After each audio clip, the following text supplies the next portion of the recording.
"What the hell are you doing with my children?" Dominic Moretti's roar tore through the darkness like a gunshot.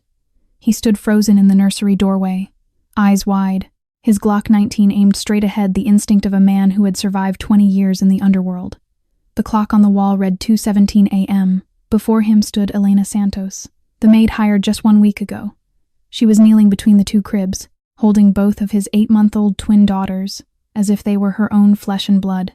Isabella lay nestled against her left shoulder, cheek pressed to her neck, breathing steady and deep. Sophia curled in her lap, tiny fingers clutching the fabric of her shirt as though terrified to let go. And for the first time in 8 months, the mansion was silent, terrifyingly silent. No crying, no screaming, only the soft, rhythmic breathing of two tiny souls lost in peaceful slumber. Elena looked up, slowly, without haste. Her dark brown eyes met the barrel of his gun without a single trace of fear, as if she had grown too familiar with death, as if she had nothing left to lose. "I'm not hurting them, sir," her voice barely a whisper. "I'm just helping them sleep." Dominic Moretti, the most notorious mafia boss in New York, a man who had ordered executions without blinking, a man the entire underworld called the Silent King, because when he spoke, someone was about to die. But right now, he stood paralyzed, his finger frozen on the trigger, because even as he roared, even as his voice echoed off the marble walls, his daughters didn't flinch. Isabella stirred slightly, whimpered, then nuzzled deeper into Elena's shoulder and drifted back to sleep. Sophia cracked open her blue eyes, those eyes so painfully identical to Victoria's, glanced toward him for a moment, yawned, and fell back asleep, as if the mafia boss's thunderous voice was nothing but a passing breeze, as if this stranger's arms were an impenetrable fortress. These children who had screamed without pause since the day their mother died on the delivery table. These children who recoiled at every touch, as if the whole world was their enemy. These children who had driven away 12 professional nannies, the longest lasting only 18 days. These children who had turned a $30 million mansion into a living hell, now lay peaceful in the arms of a penniless maid, as if it were the safest place on earth. Dominic lowered his gun, not because he trusted her, but because for the first time in 8 months, he saw peace on his daughters' faces. No grimacing in pain, no flushed cheeks from crying, just two little angels sleeping soundly. His gray eyes met her brown ones, and in that moment, Dominic saw something that sent ice down his spine. Not fear, not calculation, but pain. A deep, bottomless pain, the kind that comes from losing something precious beyond measure. Pain, exactly like his own. "Who?" Dominic's voice came out hoarse. "Who are you?" Elena Santos didn't answer. She simply looked at him with eyes that held an ocean of secrets. Then she leaned down, pressing a gentle kiss to Isabella's forehead, then to Sophia's, exactly the way Victoria used to. Dominic Moretti didn't know who this woman was, didn't know where she came from, didn't know why his children trusted her so completely. But what he was about to discover would change everything. About his life, about Victoria's death, and about the secret his late wife had carried to her grave 8 months earlier. Mount Sinai Hospital, New York City. The fluorescent lights buzzed overhead like a death sentence.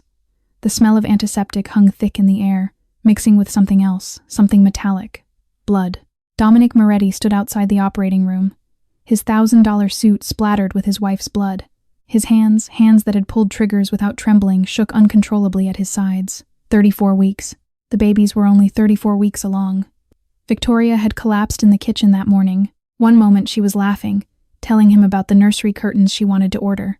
The next moment, she was on the floor, convulsing, foam at the corners of her mouth. Preeclampsia, the doctor said. Severe. Emergency cesarean. No time to wait. Dominic had carried her to the car himself, ran every red light in Manhattan, screamed at anyone who got in his way. The most powerful man in New York's underworld reduced to a helpless husband begging God for a miracle. The surgery took 47 minutes. The longest 47 minutes of his life. When the doctor finally emerged, his face told the story before his mouth could. The twins survived, Mr. Moretti. 2 healthy girls. A pause, heavy, suffocating. But your wife, she lost too much blood. There was nothing we could do. I'm so sorry. Dominic didn't hear the rest. His ears filled with static, his vision tunneled. They let him see her one last time. Victoria lay on the hospital bed, pale as the sheets beneath her. Her dark hair fanned across the pillow like spilled ink. Her eyes, those warm brown eyes that had seen through every wall he'd ever built, were closed. But she wasn't gone. Not yet. Her fingers twitched when he took her hand. Dom. Her voice was barely a breath, a whisper fighting against the inevitable. No one else called him that. Not his brother. Not his men. Not anyone in the empire he had built with blood and bullets. Only her. Dom. The girls. They're fine. His voice cracked. They're perfect. You did it, baby. You did it. A ghost of a smile crossed her lips. Promise me. Anything. He gripped her hand tighter, as if he could anchor her to this world through sheer will. Anything, Victoria. Let your heart guide you. She struggled for breath. Each word cost her everything she had left. Don't freeze it. Don't become what they say you are. I won't. I promise. Just stay with me. Please. But her eyes were already drifting closed. Love them. For both of us. Victoria. Victoria. Her hand went limp in his. Still warm, but empty. Dominic Moretti had killed men, had watched enemies beg for mercy, and felt nothing.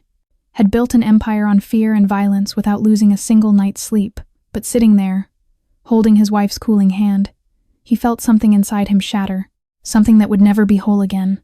He didn't cry, couldn't cry. The tears were there, burning behind his eyes, but they wouldn't fall, as if his bop and walked away. He didn't go to the NICU to see his newborn daughters. He didn't answer when the nurses called after him. He walked straight out of the hospital, got into his car, and drove, for hours, until the sun came up. When he finally returned to the mansion, he locked Victoria's bedroom door, and never opened it again. That was the last time Dominic Moretti felt anything. After that, he became what the world already believed him to be, a monster without a heart. The twins came home from the hospital 3 weeks after Victoria's funeral, and the screaming began. Isabella and Sophia cried from the moment they entered the mansion.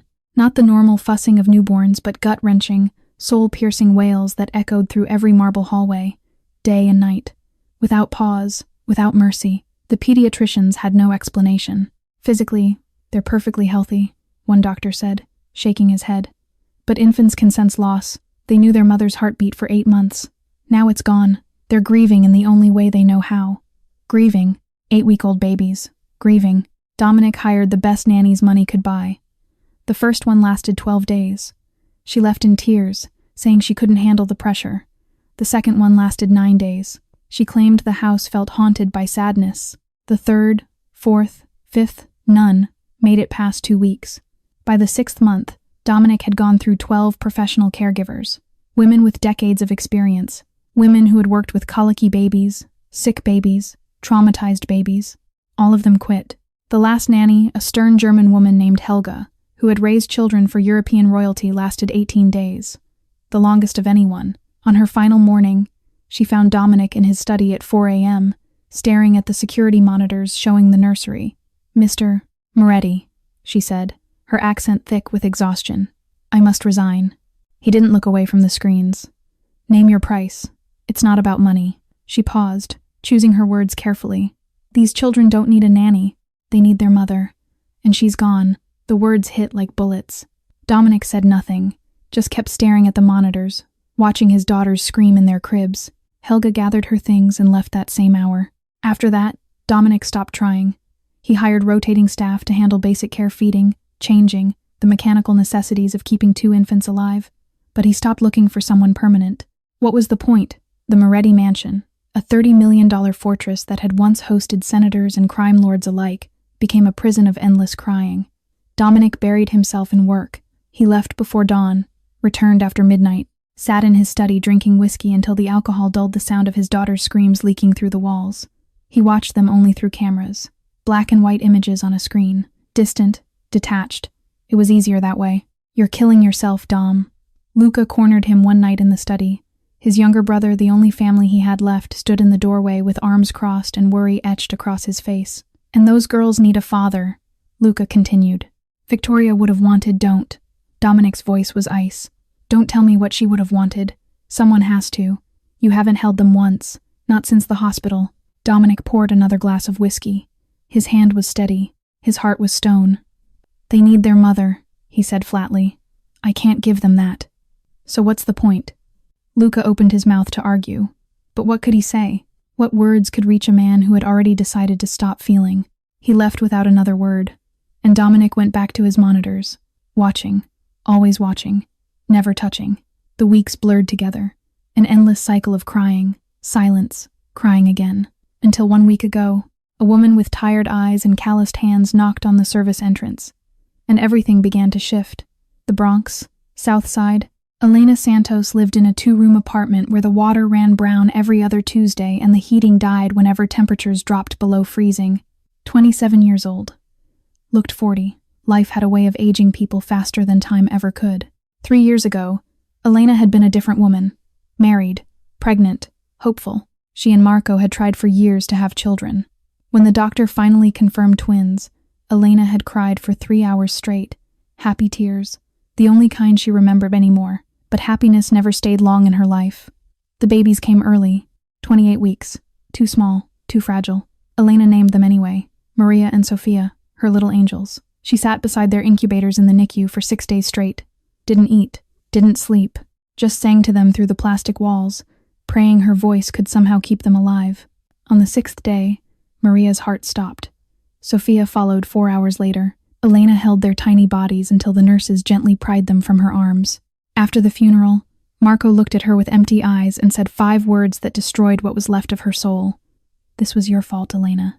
He left the next morning, took the car, took the savings, left behind a mountain of medical debt and divorce papers on the kitchen table. Elena didn't fight it. What was there to fight for? The years that followed were a blur of survival. 3 jobs cleaning offices at dawn, washing dishes at a restaurant until midnight, picking up weekend shifts wherever she could. Every penny went to 2 things: paying off debt, and Miguel. Her younger brother had been in a car accident 18 months ago. A drunk driver ran a red light. Miguel survived, but his spine didn't.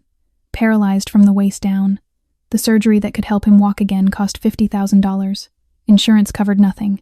Elena was still $42,000 short. So when she saw the job posting housekeeper needed, live-in position, excellent salary, no experience required, she didn't hesitate. The interview took place at a mansion so large, Elena thought she had the wrong address. Margaret O'Brien Maggie, she insisted, was a stout Irish woman in her late 50s with sharp eyes and a surprisingly warm smile. "Tell me about yourself, dear." Elena told the truth. She had nothing left to lose. She talked about Miguel, about the debt, about working 3 jobs and still falling short every month. She didn't mention the twins. Couldn't. Not yet. Maggie listened without interrupting. When Elena finished, the older woman nodded slowly. "You're honest. That's rare these days." She slid a contract across the table. "The job is yours if you want it." Elena's heart nearly stopped. "Just like that?" "Just like that. But there are rules."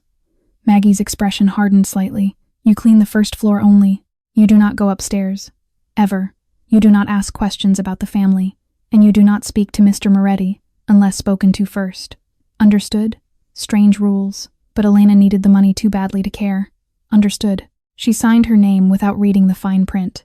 She didn't know she had just walked into the home of New York's most dangerous man. She didn't know about the twins upstairs who hadn't stopped crying in 8 months. She didn't know that everything was about to change.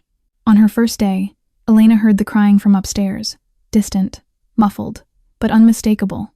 She froze mid-step, mop in hand. That sound. She knew that sound.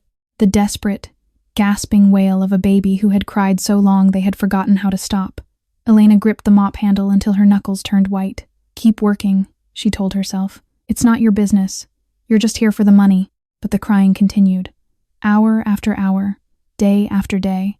Elena didn't know that the crying she heard from upstairs would soon tear open wounds she thought had finally healed. Day 1.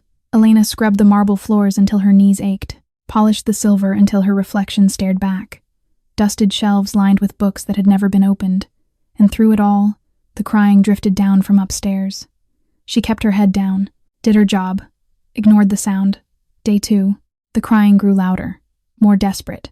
2 tiny voices screaming in tandem, as if competing to see which one could shatter first. Elena caught herself pausing at the bottom of the staircase, staring up at the forbidden 2nd floor. "Don't," she told herself. "You need this job. Miguel needs this job." She turned away and kept cleaning. But that night, sleep wouldn't come. She lay in her small servants' quarters, staring at the ceiling, listening to the muffled wails seeping through the walls. The sound crawled under her skin, wrapped around her chest, squeezed. It sounded like Maria. It sounded like Sophia.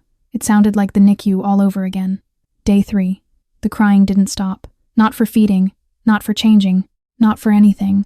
By midnight, Elena was curled on her bed with a pillow pressed over her ears, tears streaming down her face. This is not your business. Those are not your children. You are just the maid. But at 1 a.m., when the screaming reached a pitch that made her bones vibrate, she broke. Elena slipped out of her room. The hallway was dark, silent except for the crying above. She climbed the stairs slowly, each step a betrayal of the contract she had signed. One rule, just one rule she had to follow. She was breaking it anyway. The nursery door was slightly open. Warm light spilled into the hallway. Elena peered inside. 2 women in nurse uniforms sat slumped in chairs by the window, both asleep, their heads lolled back, mouths open, oblivious to the chaos around them. And in the cribs, 2 babies, red-faced, sweating, screaming with every ounce of strength in their tiny bodies. Elena's heart cracked open. Before she knew what she was doing, she was across the room. She lifted the first baby, Isabella, according to the name embroidered on the crib, and cradled her against her shoulder. The screaming continued. She scooped up the second baby, Sophia, and tucked her into the curve of her other arm. 2 babies, both wailing, both trembling with exhaustion. Elena sank to the floor between the cribs, and she began to sing. The lullaby came automatically, the same song she had sung to Maria and Sophia through the plastic walls of their incubators, the same melody she had hummed as their hearts stopped, one after the other. "Hush, little baby, don't say a word." Her voice cracked. Tears blurred her vision. "Mama's gonna buy you a mockingbird." Isabella's crying softened first. The tiny body relaxed against Elena's shoulder. "And if that mockingbird don't sing," Sophia followed. Her screams faded to whimpers, then to silence. "Mama's gonna buy you a diamond ring." Within minutes, both babies were asleep, truly asleep. For the first time in 8 months, Elena sat motionless on the cold floor, afraid to breathe, afraid to break the spell. She looked down at the 2 angels in her arms, strangers, really, children she had no right to hold. But they felt like hers. They felt like a second chance. Elena pressed her lips to Isabella's forehead, then Sophia's, and she wept, not from sadness this time, from something she hadn't felt in 3 years. Hope. She didn't know how long she sat there. Minutes, hours, time lost all meaning. She didn't know that somewhere in the mansion, in a dark study filled with whiskey and regret, a man was watching. She didn't know that gray eyes were fixed on the security monitor, witnessing a miracle unfold in black and white. That night, after lowering his gun, Dominic Moretti did something he had never done before. He walked away without answers. He left Elena sitting on the nursery floor, his daughters still sleeping peacefully in her arms.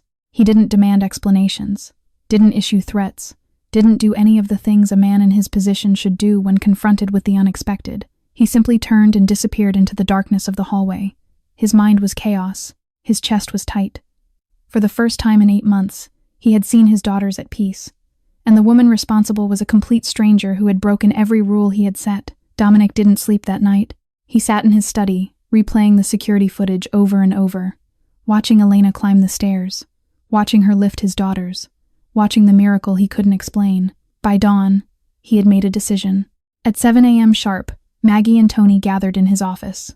Tony Russo, head of security, built like a refrigerator, loyal to the Moretti family for over 20 years, stood with his hands clasped behind his back. Maggie sat in the leather chair across from Dominic's desk, her face carefully neutral.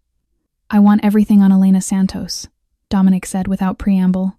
"Birth certificate, school records, employment history, medical records, credit reports, every address she's ever lived at, every person she's ever known, down to last week's grocery list." Tony nodded once. "Consider it done, boss." Maggie shifted in her seat. "And what about her employment here? Should I prepare her termination papers?" Dominic's jaw tightened. The logical answer was yes. Elena had violated the one rule she had been given. In his world, disobedience was met with consequences. Always. But those consequences had never included peace, had never included silence, had never included the image of his daughters sleeping soundly for the first time since their mother died. "No," he said finally. "She stays. For now." Maggie's eyebrows rose slightly, the only sign of her surprise. She had worked for the Morettis long enough to know when not to ask questions. "Understood, sir." 48 hours later, Tony returned with a thick manila folder. Dominic dismissed everyone from his study and opened it alone. Elena Maria Santos, 27 years old, born in Queens, raised in the Bronx, No criminal record, not even a parking ticket. High school diploma, some community college courses, never finished. Employment history, a patchwork of cleaning jobs, restaurant work, temp agencies, 3 jobs simultaneously for the past 2 years. Financial records, drowning in debt, medical bills, credit cards maxed out, bank account hovering near zero every month. Dominic turned the page. Family, 1 younger brother, Miguel Santos, 22, paralyzed in a car accident 18 months ago, currently requires surgery, costing $50,000. Insurance coverage, none. That explained the desperation, the willingness to take a job with strange rules and no questions asked. Dominic kept reading. Marital status, divorced. Husband Marco Delgado left 3 years ago. Reason for divorce, Dominic's hand froze. Loss of twin daughters. Born premature at 28 weeks. Died within 6 days of birth. He read the line again, then again. Twin daughters. Lost. Just like his wife. He flipped to the next page. Post-divorce activities. Grief counseling for 14 months. Then volunteer work. Location. Mount Sinai Hospital. Neonatal intensive care unit. Duration. 18 months. Dominic's grip on the folder tightened until the paper crumpled. Mount Sinai. The same hospital where Victoria had given birth. The same hospital where Victoria had died. The same NICU where Isabella and Sophia had spent their first 3 weeks of life. He stared at the words until they blurred. Elena Santos had been there. In that hospital. During that time. What were the odds that she would end up here in his home holding his children? Dominic Moretti had built an empire on suspicion. On never trusting anyone. On assuming the worst and being right more often than not. Coincidence, some might call it, but Dominic Moretti didn't believe in coincidences. Dominic stopped sleeping. Not that he had been sleeping much before, but now, instead of drowning in whiskey and staring at walls, he spent his nights in front of the security monitors, watching. Elena had been given unofficial permission to care for the twins. No formal announcement, no change in job title. Dominic simply told Maggie to let her continue, and that was that. The staff knew better than to question the boss. So every night, Elena climbed the stairs to the nursery. And every night, Dominic watched her through the cold glow of the monitors. He watched her lift Isabella first, always Isabella, who woke up screaming louder than her sister. Watched her pace the room slowly, bouncing the baby gently against her shoulder. He watched her learn his daughters, not from books, not from training, but from instinct. Isabella, he discovered through Elena's trial and error, needed sound.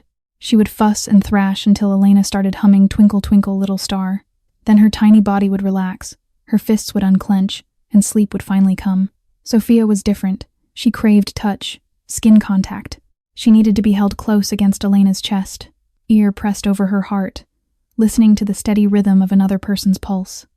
Dominic had never known these things.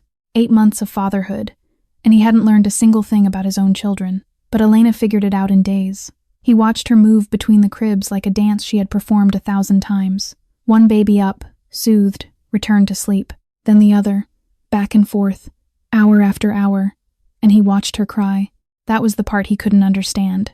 Every night, after both twins were finally asleep, Elena would sink into the rocking chair between the cribs. She would sit perfectly still, her hands resting on the sides of each crib as if guarding them, and tears would roll down her cheeks, silent, steady, unending. She never sobbed, never made a sound, just let the tears fall while she kept watch over children that weren't hers. Why? The question haunted Dominic. He had read her file. He knew about her twins, about the 6 days in the NICU, about the loss that mirrored his own, but knowing and understanding were different things. On the 5th night, something changed. Dominic watched Elena pause in front of the bathroom connected to the nursery, Victoria's bathroom, still filled with Victoria's things. Elena hesitated at the doorway, then stepped inside. She emerged a minute later, holding a small glass bottle. Dominic recognized it immediately. Victoria's perfume, the one she had worn every day since he'd met her. The one that still lingered on the clothes in her locked bedroom. Elena sprayed a small amount on her wrists, dabbed it behind her ears, then returned to the cribs. The effect was immediate.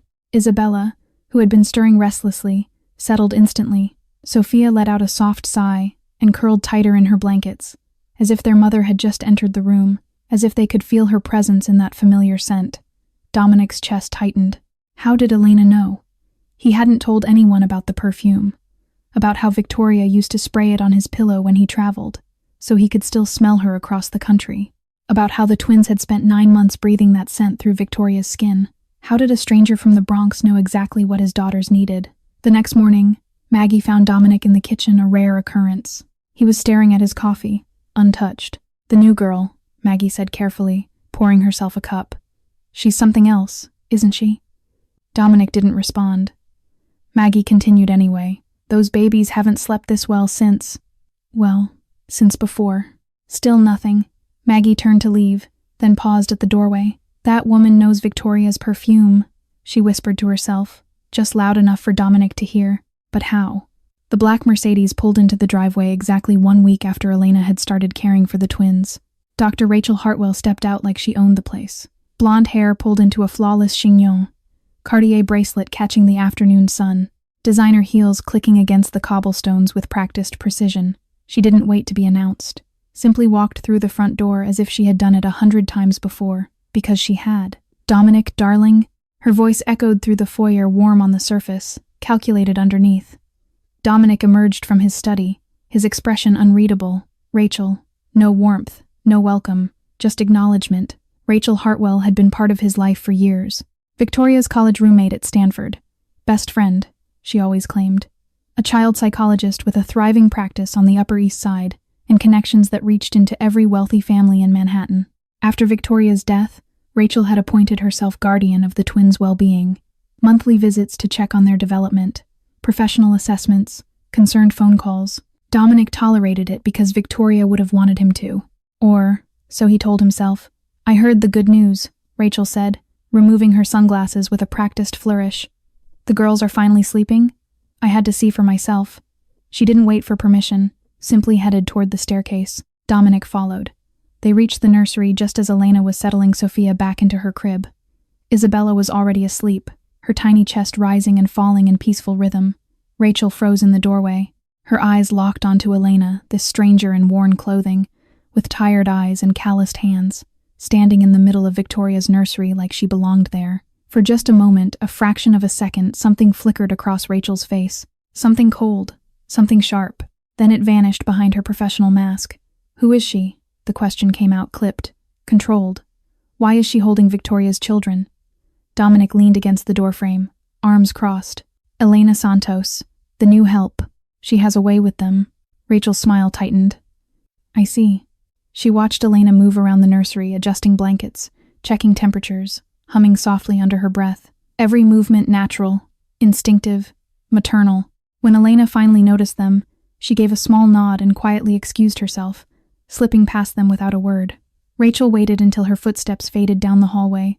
Then she turned to Dominic. "Dominic, I understand you're desperate." Her voice dripped with practiced concern. 8 months of screaming would drive anyone to extremes. "But this woman is a complete stranger. She's been vetted." "Has she?" Rachel stepped closer, lowering her voice. "Because I did some checking of my own. Did you know she lost her own children?" "Twins. 3 years ago." Dominic's jaw tightened. "I'm aware. Are you aware of what that kind of trauma can do to a person?" Rachel pressed. "Women who've experienced that kind of loss, they can develop unhealthy attachments. Replacement syndrome. They start seeing other people's children as their own." She let the words hang in the air. "It's a recognized psychological condition, Dominic. Very dangerous. For the children and the caregiver." Dominic said nothing. Rachel touched his arm, a gesture meant to seem supportive, intimate. "Let me evaluate her, professionally, just to make sure she's stable. For Isabella and Sophia's sake." For a long moment, Dominic simply stared at her. Then he stepped back, breaking the contact.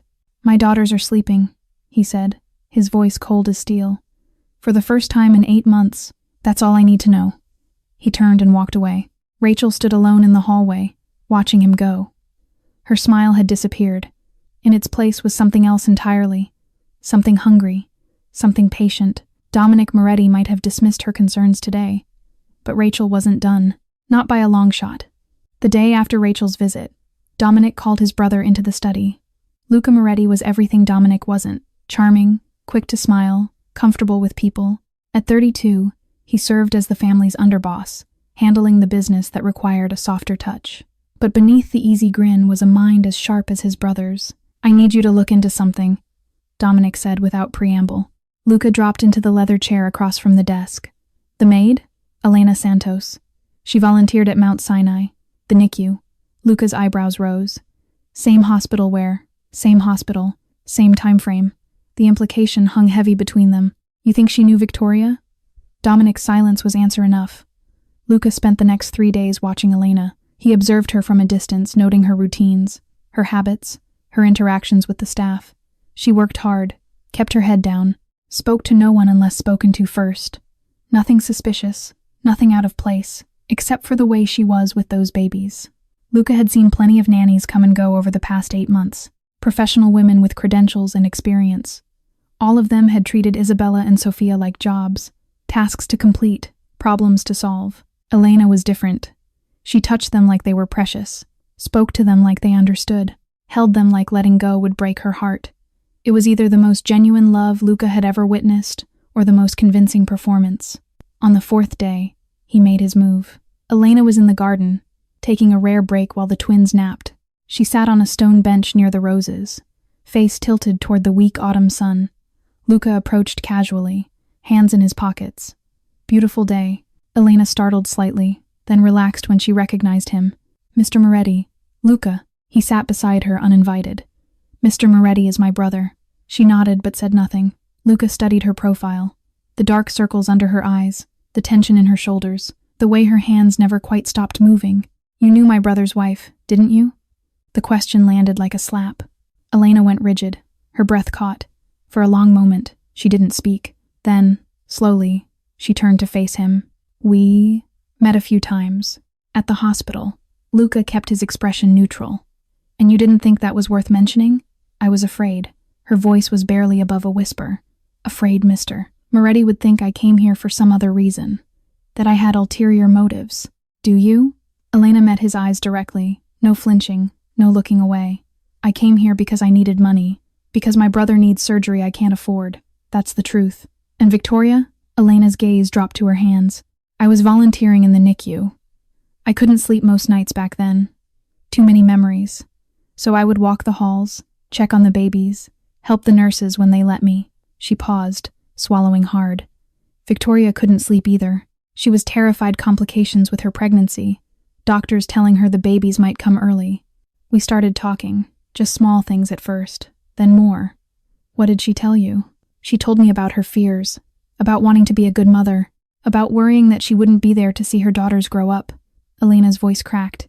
She talked about her husband, about how the world saw him as a monster, but she knew the truth. She said he had the biggest heart of anyone she'd ever met, he just didn't know how to show it.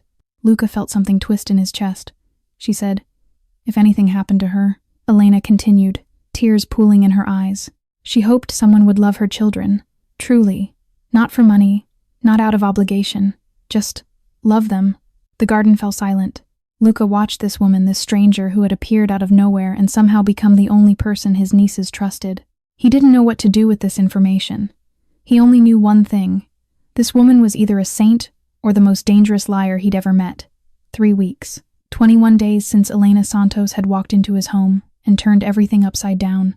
Dominic stood outside the nursery door at 3 a.m., his hand frozen on the handle. He had watched through cameras for weeks, had observed from a distance, had convinced himself that watching was enough. But tonight, something pulled him here. Maybe it was Luca's report about Elena's conversation with Victoria. Maybe it was the image of his wife, alone and afraid in a hospital room, confiding in a stranger about her hopes for their children. Maybe it was the fact that his daughters had smiled more in the past 3 weeks than in the entire 8 months before. Whatever the reason, Dominic was done watching from afar. He pushed open the door. The nursery was bathed in soft moonlight filtering through the curtains. A small nightlight cast warm shadows across the walls. Elena was asleep in the rocking chair between the 2 cribs, her head tilted to one side, dark hair falling across her face. Both hands rested on the edges of the cribs, one touching Isabella's mattress, one touching Sophia's. Even in sleep, she was protecting them. Dominic moved silently across the room. Years in his profession had taught him how to walk without making a sound. He stopped beside Isabella's crib, his firstborn, the one who had emerged screaming 2 minutes before her sister. The one with Victoria's eyes, Victoria's nose, Victoria's stubborn chin. Looking at her was like looking at a ghost. Dominic's hand trembled as he reached toward her. These hands had done terrible things, had signed death warrants, had pulled triggers, had built an empire on blood and fear. These hands had no right to touch something so innocent. But they reached anyway. His finger brushed Isabella's cheek. Soft. So impossibly soft. She stirred. Dominic held his breath, expecting the screaming to start, expecting the rejection he deserved. Instead, Isabella's eyes fluttered open. Blue eyes. Victoria's eyes. She looked up at him, this stranger who had avoided her for 8 months of her short life. And she smiled. A tiny, toothless, perfect smile. Dominic felt something shatter inside his chest. All the walls he had built, all the ice he had wrapped around his heart, all the distance he had maintained to protect himself from feeling. Gone. Destroyed by a single smile from an 8-month-old baby. His vision blurred. His throat closed. And for the first time since Victoria's death, Dominic Moretti cried. Not quiet tears, not dignified grief, but broken, gasping sobs that shook his entire body. He gripped the edge of the crib, knuckles white, tears streaming down his face. "I'm sorry," he choked out. "Daddy's so sorry." Behind him, Elena's eyes opened. She saw Dominic hunched over the crib, saw his shoulders heaving, heard the raw anguish in his voice. She didn't speak, didn't ask questions, didn't intrude on his private devastation. She simply rose from the chair, silent as a shadow, and slipped out of the room. From the hallway, she heard him continue to whisper, "I should have been here. I should have held you. I'm so sorry, baby girl. Daddy's so sorry." Elena leaned against the wall, her own tears falling. For him, for those little girls, for the broken family slowly learning how to heal. Inside the nursery, Dominic pulled a chair next to the cribs. He sat down heavily, wiping his face with the back of his hand. Isabella had already fallen back asleep, still smiling faintly. Sophia stirred in her crib, making small sounds. Without thinking, Dominic reached over and placed his hand gently on her back. She settled immediately. He sat there in the darkness, one hand on each crib, watching his daughters breathe. That night, for the first time in 8 months, Dominic Moretti didn't sleep in his office. He pulled a chair next to the cribs and stayed until dawn. Rachel Hartwell began visiting twice a week, then 3 times, then nearly every other day, always with the same excuse, checking on Isabella and Sophia's developmental progress. Always with the same practiced smile, always finding reasons to linger. And always watching Elena. She's very attached to them, isn't she? Rachel stood beside Dominic in his study, both of them observing the nursery through the security monitor. On screen, Elena was reading to the twins, holding up a colorful picture book, while Isabella grabbed at the pages, and Sophia sucked contentedly on her fist. Dominic said nothing. "Have you noticed how she looks at them?" Rachel continued, her voice dripping with concern. "Like they're hers, not like a caregiver, like a mother. She's good with them, too good, perhaps." Rachel turned to face him. "Dominic, I've seen this before. Women who've lost children, especially in traumatic circumstances, they can develop what we call replacement syndrome. They start projecting their lost children onto others. It's not conscious, it's not malicious, but it's very, very dangerous." Dominic's jaw tightened. "The boundaries become blurred," Rachel pressed.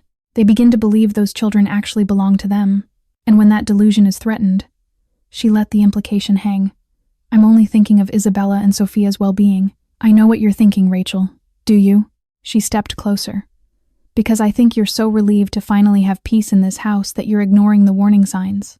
Dominic turned away from the monitor. "What warning signs?" Rachel pulled out her phone, scrolling through a gallery of photos she had secretly taken over the past weeks. Elena holding Isabella too close. Elena kissing Sophia's forehead.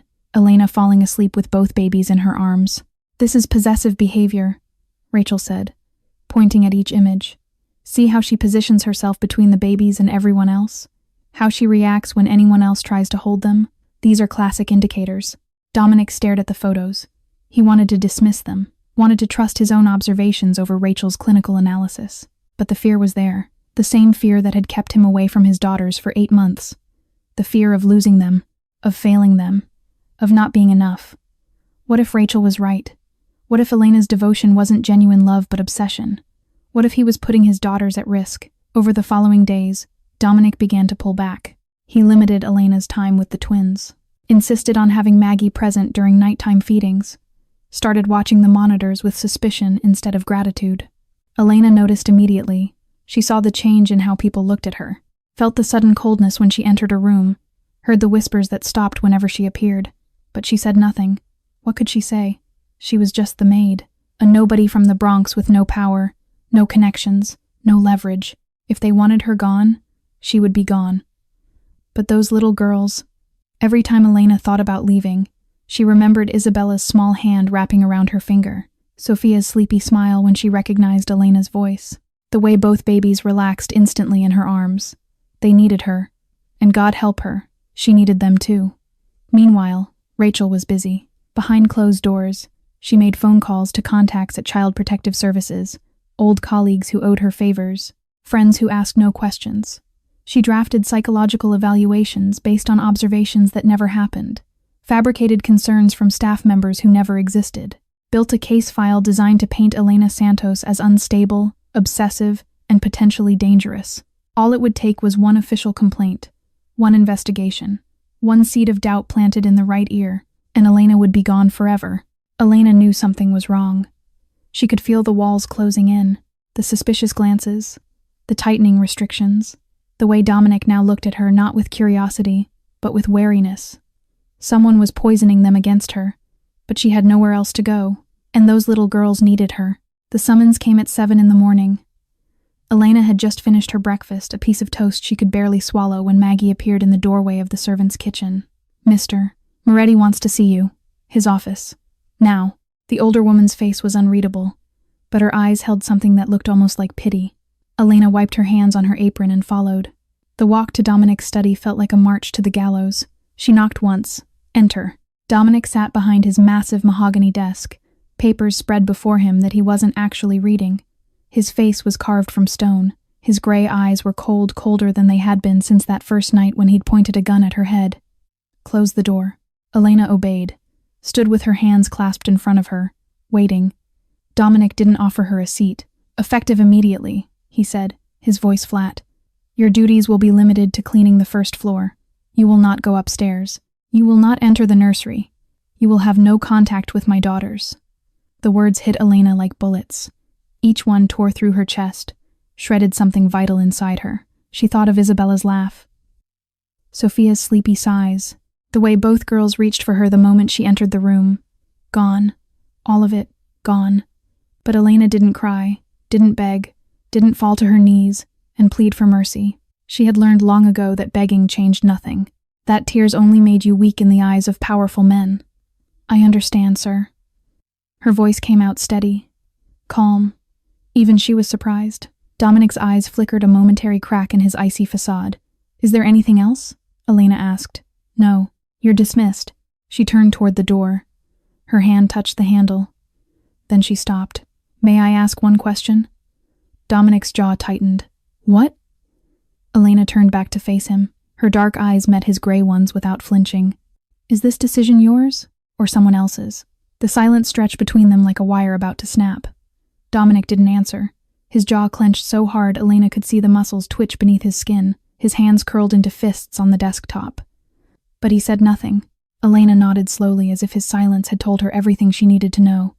"Goodbye, Mr. Moretti." She left without another word. That night, the screaming began again.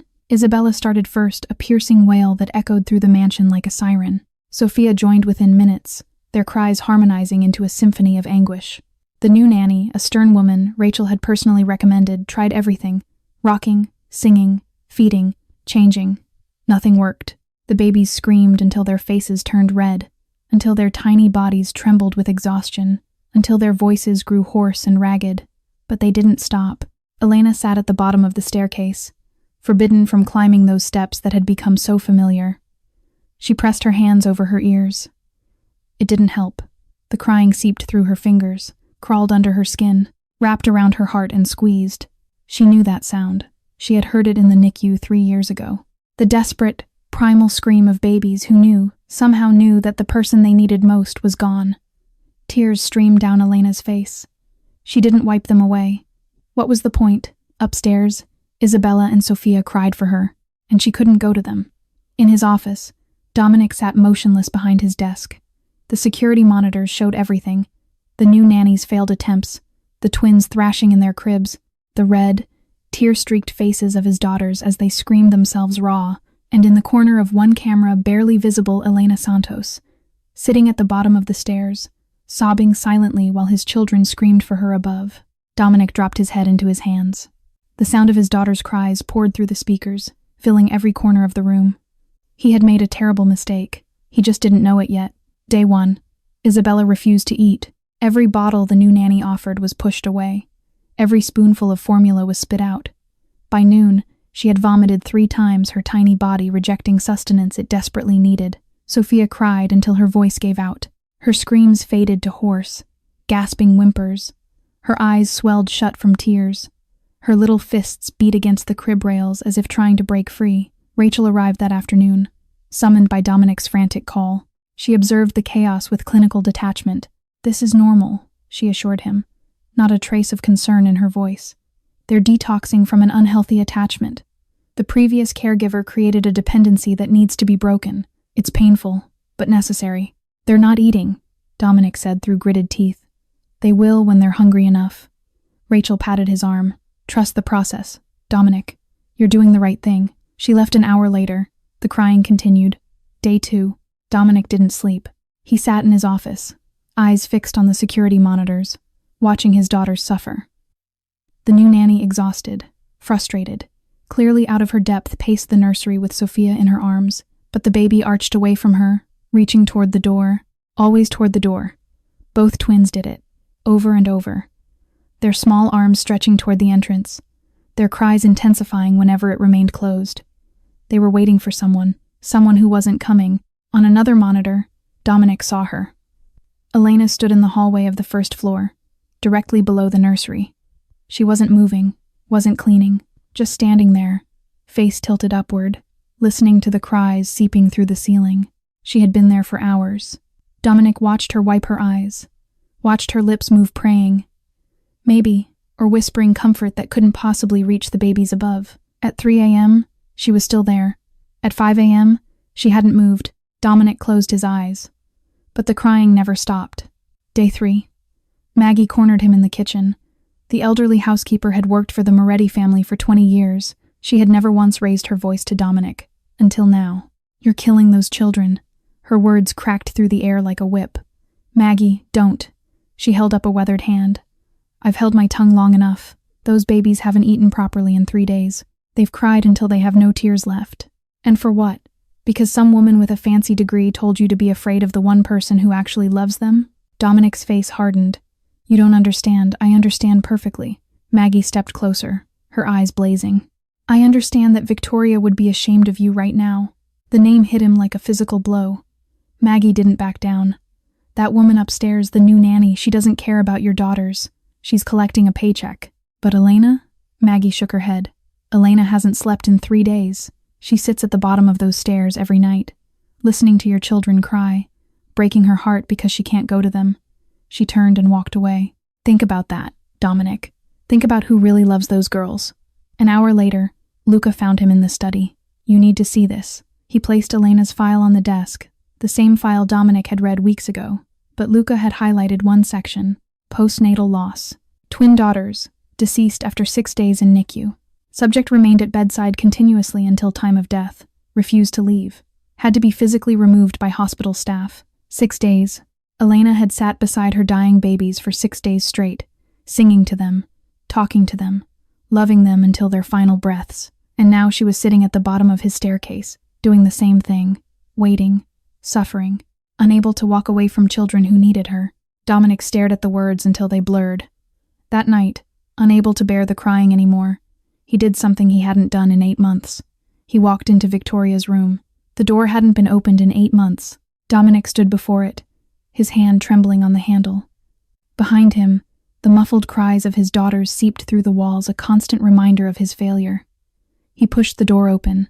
Victoria's room was exactly as she had left it. The bed was still made with the lavender sheets she loved. Her robe hung on the bathroom door, waiting for her to slip into it. A book lay open on the nightstand, page 237, forever unfinished. The air smelled faintly of her perfume. Dominic's chest constricted. He hadn't been able to enter this room since the day she died.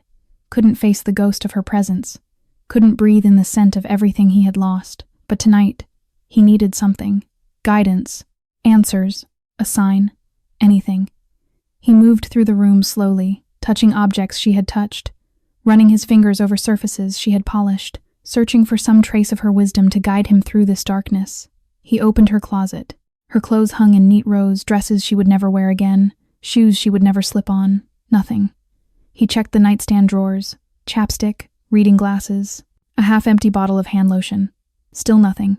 Finally, he approached her vanity. The mirror reflected a man he barely recognized. Hollow eyes, unshaven jaw, the weight of grief and guilt carved into every line of his face. He opened the top drawer. Makeup, brushes, hair ties. He opened the second drawer and stopped breathing. A single envelope lay inside, pristine and white against the dark wood.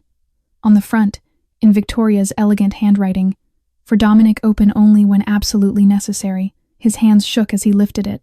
The paper felt heavy, sacred, like holding a piece of her soul. He broke the seal carefully and unfolded the letter inside. Her handwriting blurred through his tears before he even began to read.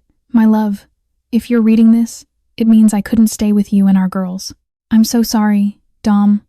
I wanted to watch them grow up. Wanted to see them take their first steps, say their first words, fall in love for the first time.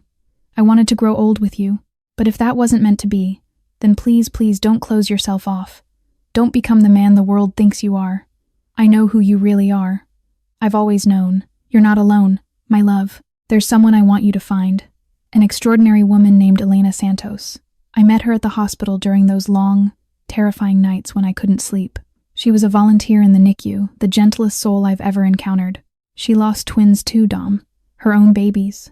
She sat by their beds for 6 days straight, singing to them until their very last breath. And instead of breaking, instead of giving up on life, she stayed. She kept volunteering, kept caring for other people's babies as if they were her own. Those nights when fear kept me awake, she sat with me. She sang to my belly, and our girls kicked like crazy as if they already recognized her voice, as if they already loved her. If anyone on earth will love our children with a mother's heart, not for money, not for power, not for obligation, it's Elena. Find her, Dom. Trust her. Let her help you. And please, let your heart open again. Don't freeze it. Don't be afraid to love. I'll be watching over all of you. Always. Forever yours, Victoria P. S. Be careful of Rachel. I don't know what she wants, but something isn't right. She looks at you the way she used to look at things she couldn't have. Trust your instincts, my love. They've never failed you before." Dominic read the letter 3 times, then a 4th. His tears fell onto the paper, smudging Victoria's words. She had known, all along. She had known. She had met Elena, befriended her, trusted her with their unborn children's future. And Elena had come, not by accident, not by coincidence, but because somewhere in the universe, Victoria had guided her here, to his home, to his daughters, to him, and he had pushed her away, because of Rachel, whom Victoria had warned him about with her dying breath. Dominic folded the letter carefully, pressing it against his heart. Then he walked out of Victoria's room and headed straight for the stairs, where Elena still sat, listening to his daughter's cry. He found her exactly where Luca said she would be, at the bottom of the staircase, sitting on the cold marble floor, knees pulled to her chest, head tilted upward, listening to the cries that filtered down from above. 3 days. She had been here for 3 days. Elena looked like a ghost of the woman he had hired a month ago. Her face was gaunt, cheekbones sharp beneath paper-thin skin, dark circles carved deep hollows under her eyes. Her hair hung limp and unwashed around her shoulders. She hadn't slept, hadn't eaten, had simply sat here, hour after hour, suffering alongside children she couldn't reach. Dominic's footsteps echoed in the empty hallway. Elena looked up. Her eyes, those dark, bottomless eyes, widened with surprise, then confusion, then something that looked like fear. She started to rise. "Mr. Moretti, you knew my wife." Not a question, a statement. Elena froze mid-motion. Her face went pale. For a long moment, neither of them spoke. The only sound was the distant crying from upstairs, softer now, exhausted, but still persistent. "Yes," Elena finally whispered. "I knew her." Dominic took another step closer. "Tell me." Elena sank back down onto the stairs. Her hands trembled in her lap. "Victoria was the kindest person I ever met," she began, her voice barely audible. "I was volunteering at Mount Sinai, trying to find a reason to keep going after losing my girls. And she was there, alone in her room, terrified about her pregnancy." She paused, swallowing hard. "We talked, night after night. She told me about you, about the man behind the reputation, and I told her about my daughters, about the 6 days I spent with them before. Her voice cracked. She cried when I told her, held my hand and cried like she had lost them herself. Dominic felt something twist in his chest. She said something to me. Elena continued, tears now streaming freely down her face. She said that if anything happened to her, if she didn't make it, she hoped someone would love her children the way I had loved mine. Not for money, not out of obligation. Just love them. Silence. The crying upstairs seemed to grow louder in the absence of words. Why didn't you tell me? Dominic's voice came out hoarse. From the beginning. Why didn't you say you knew her? Elena looked up at him, her eyes swimming with tears. Because you wouldn't have believed me. You would have thought I came here with ulterior motives. That I was trying to manipulate my way into your family. She shook her head slowly. And because I was afraid that if you knew, you would keep me away from them. She gestured upward, toward the nursery. Those little girls, they're not mine. I know that. But when I hold them, when I sing to them, when they fall asleep in my arms, her voice broke completely. It feels like I have a purpose again. Like maybe my daughters didn't die for nothing. Like maybe I can still be a mother to someone. Dominic stared at this broken, beautiful woman who had given everything she had to his children, who had loved them without being asked, who had stayed even when he pushed her away. Victoria had chosen her. Of all the people in the world, Victoria chosen Elena to love their daughters, and he had almost destroyed that gift. Go upstairs. Elena blinked. What? Go upstairs. His voice was thick, rough with emotion. My daughters need you. She stared at him, uncomprehending. Go. Now. Elena rose slowly, as if afraid this was a dream that might shatter at any moment. Then she ran. Up the stairs, down the hallway, through the nursery door. Dominic heard the exact moment she reached them. The crying stopped. Instantly. Completely. As if Isabella and Sophia had been waiting for her all along. The phone call came at 6 a.m. Rachel's contact at the mansion, the nanny she had personally recommended, whispered the news like a secret sin. She's back. Elena, Mr. Moretti let her into the nursery last night. The babies stopped crying immediately. Rachel nearly crushed the phone in her hand. That's impossible. He agreed to remove her. I don't know what happened, Dr. Hartwell, but she's up there right now, both babies asleep in her arms. And Mr. Moretti, he was watching her through the doorway. The way he looked at her. Rachel hung up without another word. She stood in her pristine Upper East Side apartment, surrounded by designer furniture and carefully curated art, and felt her carefully constructed world begin to crumble. This wasn't supposed to happen. Elena was supposed to be gone by now, discredited, removed. The path was supposed to be clear for Rachel to step in as the concerned family friend, the trusted advisor, the woman who could help Dominic raise his daughters, the woman who could finally have the life Victoria had stolen from her. They had been roommates at Stanford, best friends, everyone thought. But Rachel had seen Victoria for what she really was, a woman who effortlessly attracted everything Rachel had to fight for. The best grades, the best internships, the best men. And then Dominic Moretti. Rachel had seen him first, at a charity gala, 5 years ago. Dark, dangerous, magnetic. She had been planning her approach for weeks when Victoria waltzed in and captured his attention in 5 minutes. 5 minutes. And Rachel had spent 5 years watching from the sidelines as Victoria lived the life that should have been hers. When Victoria died, Rachel had seen her chance. Grief made people vulnerable, malleable. With the right approach, the right patience, she could become indispensable to Dominic, could help him raise those girls, could finally claim the position she deserved. But then Elena appeared. A nobody, a maid, a broken woman from the Bronx with nothing to offer except some inexplicable ability to calm 2 screaming babies. And now she was ruining everything. Rachel's hands trembled as she pulled out her laptop. If Dominic wouldn't listen to reason, she would force his hand. She spent the next 3 hours compiling her case. The psychological evaluation she had drafted weeks ago, filled with fabricated observations and invented symptoms. Photos of Elena exhibiting possessive behavior. Notes from conversations that never happened. A professional opinion that Elena Santos displayed classic signs of attachment disorder and posed a potential risk to the children in her care. All of it official. All of it damning. All of it completely false. She submitted the report to Child Protective Services at noon. By 2 o'clock, she had made 3 follow-up calls to contacts in the department, emphasizing the urgency of the situation. By 4 o'clock, the wheels were in motion. Dominic was in his study when his phone rang. The caller ID showed his family lawyer. Mr. Moretti, we have a problem. Dominic straightened in his chair. What kind of problem? Someone has filed a formal complaint with Child Protective Services. They're requesting an emergency custody evaluation for Isabella and Sophia. On what grounds?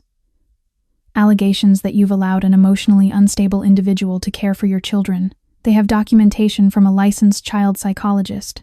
Detailed evaluations. Photographic evidence. Dominic's blood ran cold. Who filed it? The complaint is technically anonymous, but the supporting documentation was submitted by a Dr. Rachel Hartwell. Rachel. Victoria's warning echoed in his mind. Be careful of Rachel. I don't know what she wants, but something isn't right. What happens now? Dominic asked, his voice deadly calm.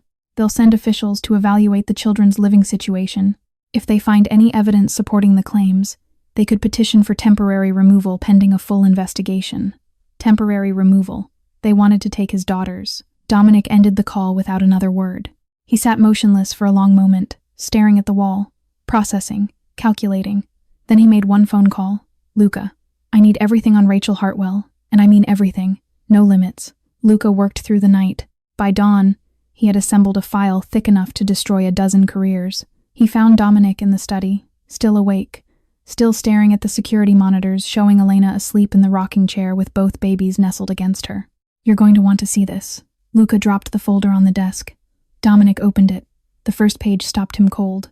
Rachel Hartwell had not always been Rachel Hartwell. She was born Rachel Marie Thompson in San Diego, California. Licensed as a child psychologist at 28. Built a successful practice specializing in custody evaluations and family therapy. Then, 4 years ago, everything fell apart.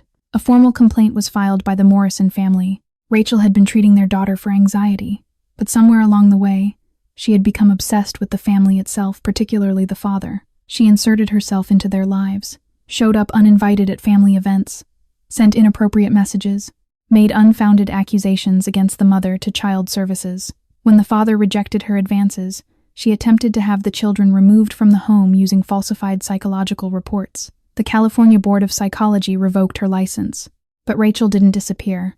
She changed her name, moved across the country, used connections to obtain new credentials in New York, and started over. Luca had found 3 other families since then, all wealthy, all with young children, all with single or widowed fathers.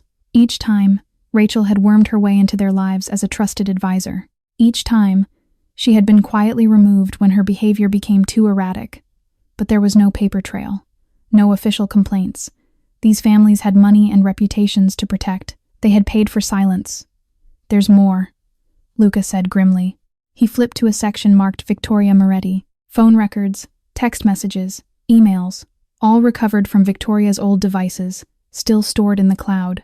Dominic's hands began to shake. Rachel had messaged Victoria dozens of times in the months before her death. At first, friendly, congratulatory about the pregnancy, offering support. Then the tone shifted. Are you sure you're ready for twins? It's such a strain on a marriage. Dominic seems so stressed lately. You should think about what's best for him.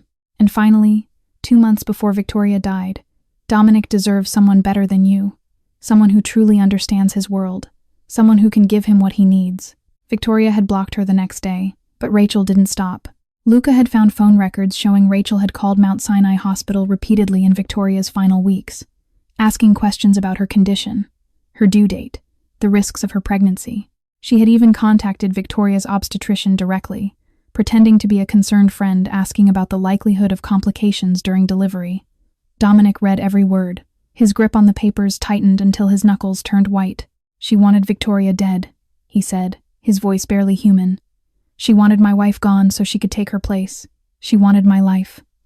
Luca said nothing. There was nothing to say. Dominic closed the folder slowly, deliberately. When is she coming? Tony stepped forward from the shadows near the door. Tomorrow, 10 a.m., with 2 CPS officers and a lawyer. Dominic looked up and smiled. It was the kind of smile that made men disappear. The kind of smile that preceded empires falling. The kind of smile that Rachel Hartwell should have feared. Good, Dominic said softly. Let her come.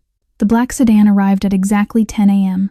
Rachel Hartwell stepped out first, dressed in a charcoal power suit that screamed authority. Behind her came 2 officials from Child Protective Services, a man and a woman, both carrying clipboards and wearing expressions of professional neutrality. A lawyer in a 3-piece suit brought up the rear.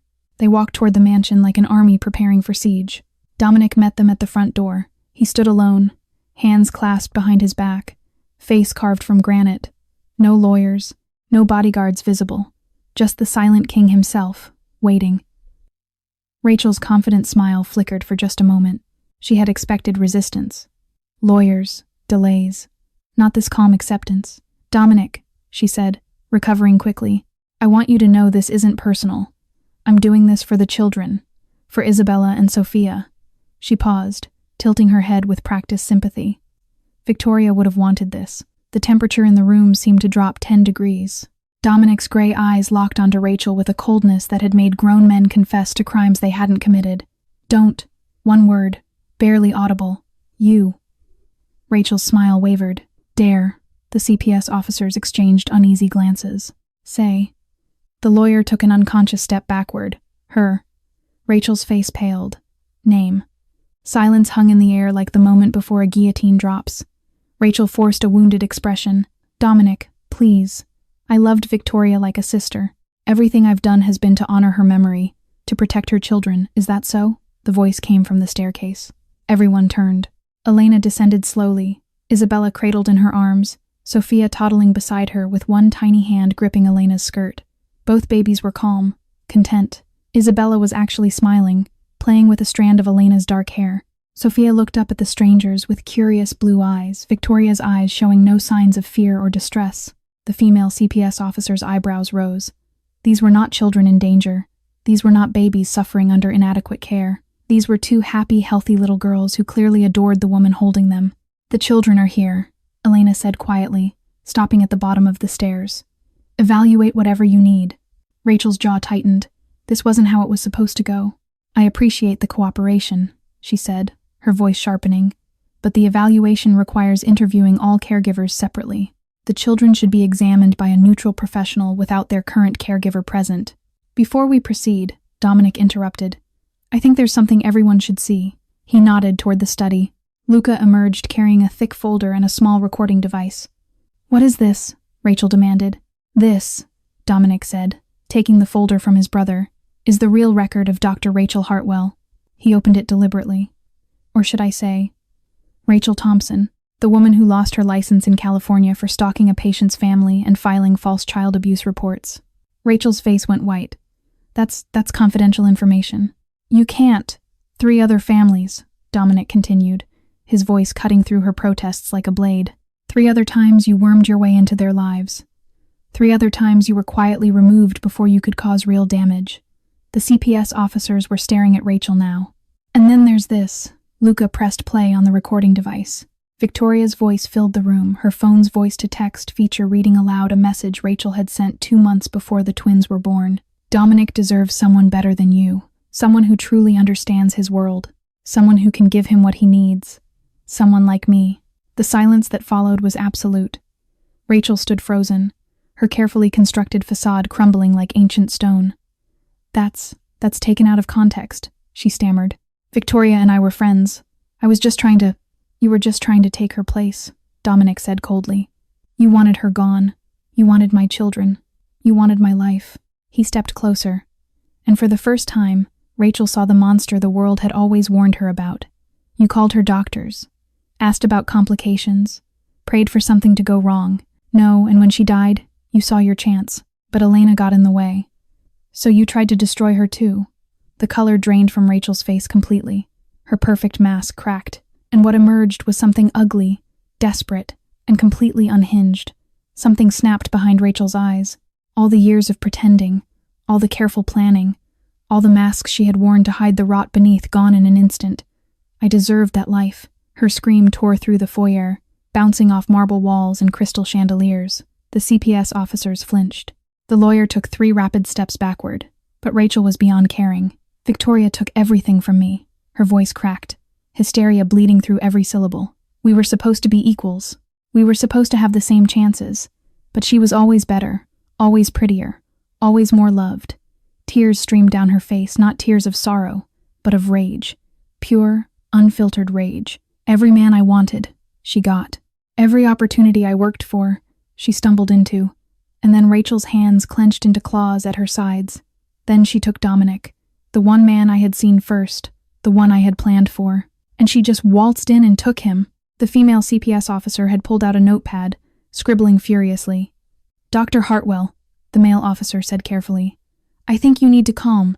Don't tell me to calm down." Rachel whirled on him, mascara running in black rivers down her cheeks. "You don't understand. None of you understand." She turned back to Dominic, jabbing a finger at his chest. "I waited. For 5 years. I waited, being her friend, watching her live my life, and when she finally died, she caught herself. But it was too late. When she died," Dominic repeated, his voice soft as a knife being drawn, "you were happy." Rachel's face twisted. "Those children should have been mine," she shrieked. "I should be the one in this house. I should be the one you turn to. Not some maid from the Bronx who can't even afford to pay her own bills." Behind her, the lawyer quietly slipped out the front door. No one tried to stop him. Maggie had already gathered the twins from Elena's arms, hurrying them toward the back of the house, away from the madness unfolding in the foyer. Elena remained. She stood near the staircase, tears rolling silently down her cheeks. But her expression wasn't fear. It was pity. Pity for a woman so consumed by jealousy that she had destroyed herself. Rachel saw the look and lunged toward her. "Don't you dare look at me like that. You're nothing." Your Tony materialized from nowhere. His massive hand closed around Rachel's arm, stopping her mid-stride. "Get her out of my house," Dominic said. His voice was calm, controlled, terrifying. 2 more guards appeared, flanking Rachel on either side. "You can't do this," Rachel screamed, struggling against their grip. "I have rights. I'll sue. I'll destroy you. And Rachel," Dominic's voice cut through her hysterics like a blade. She froze. He stepped closer, close enough that only she could hear his next words. "If you ever come near my family again." He didn't finish the sentence. He didn't need to. Rachel saw her death in his eyes. Real, certain, inevitable. All the fight drained out of her. She went limp in the guard's arms, sobbing broken finally and completely. They dragged her toward the door. "This isn't over," she whimpered, but there was no conviction left. "This isn't. It can't be." The door slammed behind her. Her screams echoed across the courtyard, growing fainter as they loaded her into a waiting car. Then, silence. The CPS officers stood frozen, papers clutched in trembling hands. "I believe," Dominic said, straightening his cuffs, "that concludes your evaluation." They couldn't leave fast enough. An hour later, the mansion was quiet again, truly quiet. In the nursery, afternoon sunlight streamed through gauze curtains, casting golden patterns across the carpet. Elena sat in the rocking chair, both twins nestled in her arms. Isabella's thumb had found its way into her mouth. Sophia's hand rested over Elena's heart, tiny fingers curled into the fabric of her shirt. Both babies slept peacefully, completely unaware that a storm had just passed. The Moretti mansion had transformed. Where once cold marble echoed with silence and sorrow, now warmth filled every corner. The curtains Victoria had dreamed of hung in the nursery windows, soft yellow, like morning sunshine. Laughter replaced the crying that had haunted these halls for so long. "Mommy Elena, catch me." Isabella, nearly 4 years old now, sprinted across the garden with her dark curls bouncing behind her. She had her father's determination and her birth mother's grace, a combination that kept everyone on their toes. "I'm coming for you," Elena called back, pretending to chase while moving just slow enough to let her escape. Nearby, Sophia sat cross-legged on a picnic blanket, completely absorbed in her drawing. At almost 4, she had already shown an artist's soul, quiet, observant, creating worlds with crayons and paper. Her blue eyes, Victoria's eyes, narrowed in concentration as she added purple flowers to her masterpiece. And toddling behind Elena, arms outstretched for balance, came little Victoria, 18 months old, dark hair like her mother, gray eyes like her father, a miracle neither Dominic nor Elena had expected, but both had welcomed with overwhelming joy. They had named her after the woman who had brought them together. It felt right. From the balcony above, Dominic watched his family. His family. 3 years ago, those words would have meant nothing. He had been a man frozen in grief, incapable of love, convinced that his heart had died alongside Victoria on that hospital bed. Now look at him, married to a woman who had taught him how to feel again. Father to 3 daughters who had given his life meaning beyond power and money. A man transformed by the very thing he had feared most, vulnerability. He and Elena had married 2 years ago, a small ceremony in the garden, with only family present. Elena had worn a simple white dress, Dominic had cried when she walked toward him, something the old Dominic would never have allowed himself to do. But he wasn't the old Dominic anymore. The empire still existed, but he had stepped back from the shadows. Legitimate businesses now, real estate, import companies, nothing that would put his family at risk, nothing that would stain the hands that now tucked his daughters into bed every night. Luca had taken over the more complicated aspects of the organization. He had also gotten married last year to a woman as fierce as he was gentle. Their son, Marco, was 6 months old and already had his Uncle Dominic wrapped around his tiny finger. Miguel, Elena's brother, had received his surgery within a month of Rachel's arrest. Full recovery. He now walked without assistance and worked in the accounting department of Moretti Enterprises. He called Dominic brother without irony. Maggie remained, of course. She would never leave. The children called her Nana Maggie, and she spoiled them mercilessly, something Dominic pretended to disapprove of while secretly encouraging. And Rachel? 5 years in federal prison, no possibility of early release.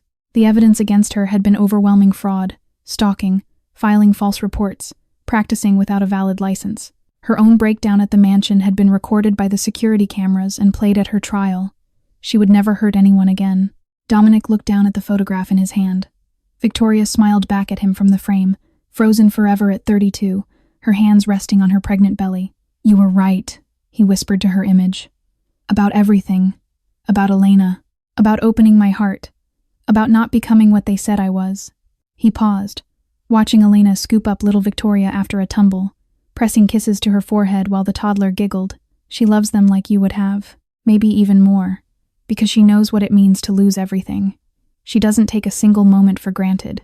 In the garden, Elena looked up. Their eyes met across the distance, gray and brown, two broken souls who had somehow made each other whole. She smiled.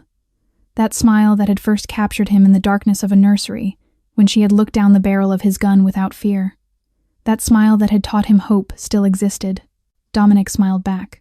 Little Victoria tugged at Elena's dress, demanding attention.